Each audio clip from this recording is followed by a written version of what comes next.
আমরা চেষ্টা করি খুব সহজে রান্নাঘর আর ঘরের কাজ চটজলদি শেষ করে ফেলার, কিন্তু কখনো কখনো এমন সমস্যা হয়ে যায় কাজ শেষ হওয়া তো দূরের কথা, আরও দেরি হয়ে যায়।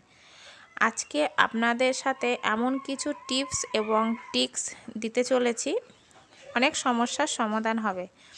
আমার পরিবারে নতুন হলে সাবস্ক্রাইব করে নেবে, লাইক আর কমেন্টের সাথে সাথে শেয়ারও করে দেবে বন্ধুদের মধ্যে, কেননা আমার ভিডিওর মধ্যে আপনারা প্রত্যেক দিন এরকম নতুন নতুন টিপস অ্যান্ড ট্রিক্স পেয়ে যাবেন। চলুন শুরু করি। প্রথম টিপস হলো, আমি এরকম টমেটো কেচাপের একটা পাউচ নিয়ে নিয়েছি। এটা হলো 15 টাকার যে পাউচটা মার্কেটে পাওয়া যায় সেটাই। তো সেটা ফুরিয়ে গেলে না ফেলে দিয়ে আমরা অনেক কাজে ব্যবহার করতে পারি। আর প্যাকেটের 2 কোণা কেটে নিতে হবে। আপনাদেরকে আমি অনুরোধ করব, আমার বলার থেকে আপনারা যদি পুরো ভিডিওটা দেখেন তাহলে বুঝতে পারবেন আমার টিপসগুলো আপনাদের কাছে কতটা সহজ হবে আর আপনাদের জন্য খুবই জরুরি। তো দেখতে পেলেন আমি প্যাকেটের মধ্যে, টমেটোর প্যাকেটের মধ্যে আমি তেল ভরে নিয়েছি, সাদা তেল। আমরা যখন পরোটা ভাজি তো অল্প করে তেল তুলতে হয়, তেল লাগে খুবই কম তেলেই ভাজা হয়ে যায় পরোটা। অনেক সময় না বেশি করে তেল পড়ে যায় বোতল থেকে সরাসরি ঢালতে গেলে।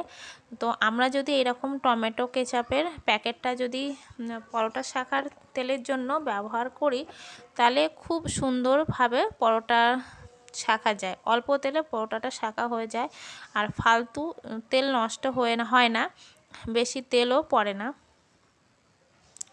আপনারা পুরো ভিডিওটা দেখুন তবে বুঝতে পারবেন। দেখুন আমি অল্প অল্প করে কিন্তু তেল দিয়ে দিচ্ছি। আর ওই টমেটোর জারের প্যাকেটের মধ্যে তেল ভরতে কোনো অসুবিধাই হয় না। আমরা তো সবাই পাউচ কিনি, সেই পাউচের মুখটা অল্প করে কেটে দিয়ে যদি আমি এই ঢাকনা মধ্যে যদি ভরে দিই খুব সহজে ভরা হয়ে যায়।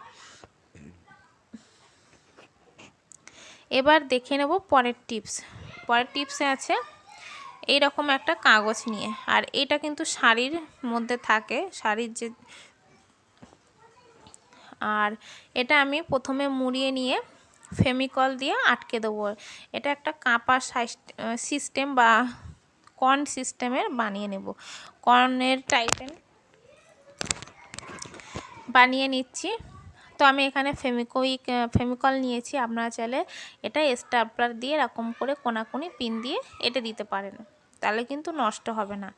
আমাদের রান্নাঘরের কাজে খুবই সুবিধা একটা কর্ন বানিয়ে নিচ্ছি, আর এটা অনেক কাজে লাগবে, হাতের পাশেই থাকবে। আর আমরা এরকম কাগজ দিয়ে কিন্তু অনেক কিছুই বানিয়ে নিতে পারি। তো আমি একটা কৌটোর উপরে রেখে দিলাম।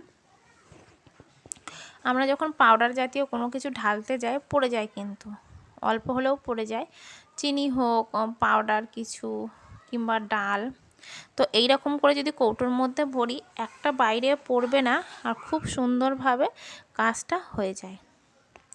আপনাদের এই টিপসটা কেমন লাগলো জানাতে ভুলবেন না। টিপসগুলো ভালো লাগলে লাইক করবেন এবং শেয়ার করবেন। দেখুন খুব সহজেই কিন্তু কৌটোর মধ্যে আমি চিনিটা ভরে নিয়েছি, আর মুখ সরু কৌটো হলে তার মধ্যেও কিন্তু খুব সহজে ভরা যাবে। দেখে নেব পরের টিপস। পরের টিপসে আছে কৌটো নিয়েছি আর অয়েল ব্রাশ নিয়েছি। তো প্রথমে আমি এই ঢাকনাটা দেখতে পাচ্ছেন আপনারা, এই ঢাকনাটা আমি একটু ছিদ্র করে নেব।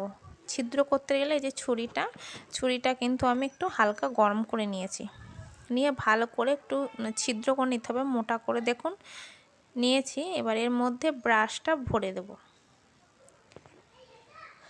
আর এরকম করে যদি আমরা ব্রাশটা ভরে দিই খুব সহজে কিন্তু কাজগুলো হয়ে যায়। আপনারা ভাবতে পারবেন না এত সহজেই ছোট ছোট টিপস কিন্তু খুব অনেক দরকারি। তো আমি ব্রাশের মধ্যে এই উপর দিকটা এরকম একটা রাবার দিয়ে আটকে দিচ্ছি, আর ঢাকনাটা এরকমভাবে কৌটোর মধ্যে ভরে দিলাম, রাবারটা যাতে উপর নিচেও না হয়। আমি যদি মনে করি বেশি তেল কমে গেছে একটু নিচের দিকে করে দেবো, সেটাও কিন্তু কম বেশি করে নিতে পারি। তো যাই হোক, এটা আমি কৌটোর মধ্যে তেল ভরে দিয়েছি।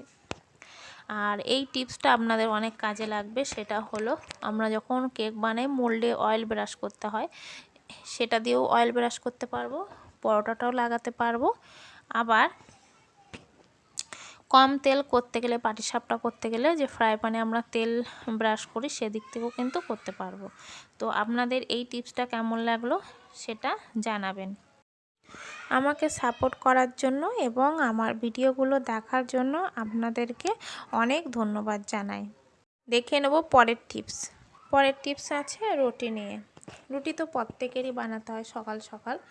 তো রুটি অনেক সময় বানাতে গেলে খারাপ হয়ে যায়, রুটি ফোলে না, শক্ত হয়ে যায়, অনেক সময় খুব চিট হয়ে যায়। আজকের আমার রুটি নিয়ে কিছু টিপস আছে। এই টিপসগুলো ফলো করলে ঘন্টার পর ঘন্টা রুটি নরম থাকবে আর ফুটবলের মতো ফুলবে। চলুন দেখে নেব। প্রথমে চাটুটা ভালো করে গরম করে নিতে হবে। তারপরে রুটি দিয়ে সঙ্গে সঙ্গে উল্টে দিলে হবে না। 5 সেকেন্ড মতো রুটিটা রেখে দেওয়ার পরে যখন হালকা দেখবেন রং পাল্টে গেছে তারপরে উল্টে দেবেন। এরকমভাবে রুটি বানালে রুটিগুলো তো ফুলবে, নরম হবে আর চিট ভাব হবে না। তো দেখতে পাচ্ছেন আমি কীরকম করে বানাচ্ছি। তারপরে উল্টে দিয়ে হাত দিয়ে এরকমভাবে ঘোরাতে হবে। এক পিঠটা ভালোভাবে একটু লাল করে নিয়ে তবেই কিন্তু আমি রুটিটা ওপর দিকে উল্টে দেব। তো দেখতে পাচ্ছেন এরকম করে খুন্তি দিয়ে দিয়ে চারিদিকটা চেপে দিতে হবে যেন চারিদিকটাই লালচে ভাব আসে। তো দেখুন এরকম করে করে একটু ঘুরি ঘুরি দেখে নিতে হবে আর আঁচটা একটু কম রেখে দিয়ে তবেই কিন্তু রুটিটা বানাবেন। দেখতে পাচ্ছেন আমার একদিকটাও লাল লাল লাল ভাব এসে গেছে। তো আমি এরকমভাবে খুন্তি দিয়ে চেপে চেপে ফুলিয়ে নেব। খুব সহজভাবে ফুলে এরকমভাবে আপনারা বাড়িতে রুটি বানান আর কেমন হলো কমেন্টে জানাবেন।